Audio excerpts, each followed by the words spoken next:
Ассалаумағалейкум құрметті ағайын. Бүгінгі біздің видеомыздың тақырыбы COVID-19 болмақ. Жаңа штамм туралы не белгілі және ол қаншалықты тез таралады? Дүниежүзіндегі ғалымдар, дүниежүзілік денсаулық сақтау ұйымы және әртүрлі елдердің үкіметтері коронавирустың жаңа штаммының пайда болуына алаңдаулы. Кейінгі уақытқа дейін оны жұқтыру оқиғалары Африканың оңтүстігінде, Оңтүстік Африка Республикасында және Ботсванада тіркелген. Дегенмен, қазір Гонконгта, Бельгияда және Израильде жұқтырған адамдар тіркелді. Мамандар жаңа штаммның бүкіл әлемге тез таралуына қауіппен қарайды. BBC аталмыш вирус туралы егжей-тегжейлі жазған болатын. Қазіргі уақытта Оңтүстік Африканың Гаутенг провинциясында жаңа штаммды 77 адам және Ботсванада 4 адам жұқтырған. Гонконгта Оңтүстік Африкадан келген науқас жергілікті бір адамға жұқтырған. Бұл штамм бірнеше күн бұрын Бельгияда Мысырдан келген ер адамнан анықталған.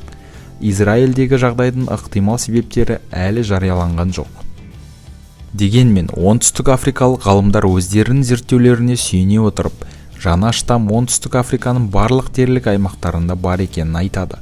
Жаңа штамм 2 апта ішінде іс жүзінде дельтаны ығыстырып шығарып, өз тәртібін орнатқан. Зерттеу нәтижелері әлі жарияланған жоқ.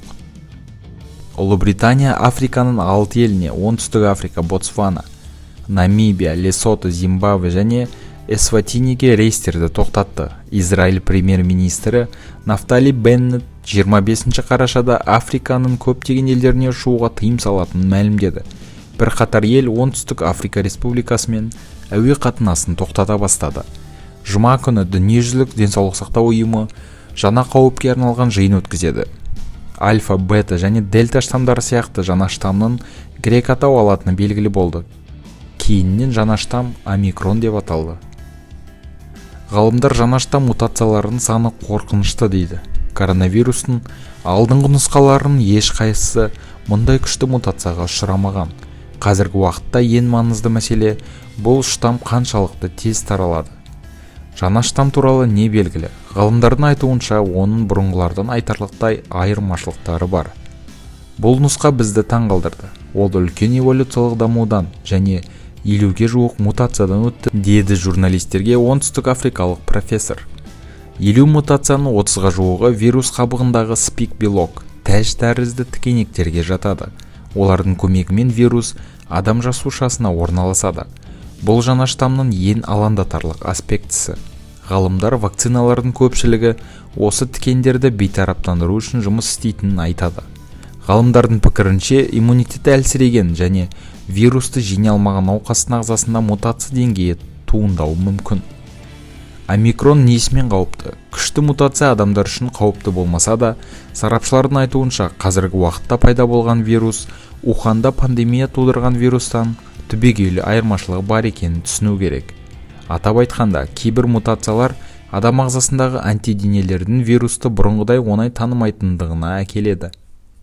N501Y деп аталатын мутация вирусты жұқпалы етеді. Әрбір жаңа өзгеріспен вирустың таралуы артады. Ғалымдардың алаңдайтыны осы, вирустың таралу әлеуеті кеңірек. Сонымен қатар, жаңа штамм адамның иммундық жүйесінің соңғы уақытқа дейін оңай анықталатын кейбір аймақтарын алдауды үйренді. Вакцинация деңгейі жоғары елдерде коронавирустың жаңа нұсқасы қай жерде көрінетіні белгісіз. Сондай-ақ аурудың берілу тұрғысынан дельта штаммынан қаншалықты қауіпті екені де белгісіз. Қазіргі уақытта зертханалық жұмыс жүргізіліп жатыр.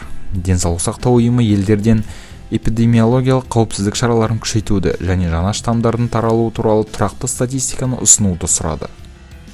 Бүгінгі жаңалығымыз осындай, достар. Жаңа ақпараттармен біз сіздермен бірге бөлісетін боламыз. Өз ойларыңызды видео астындағы комментарийге қалдырсаңыздар болады. Қош сау болыңыздар, ағайын.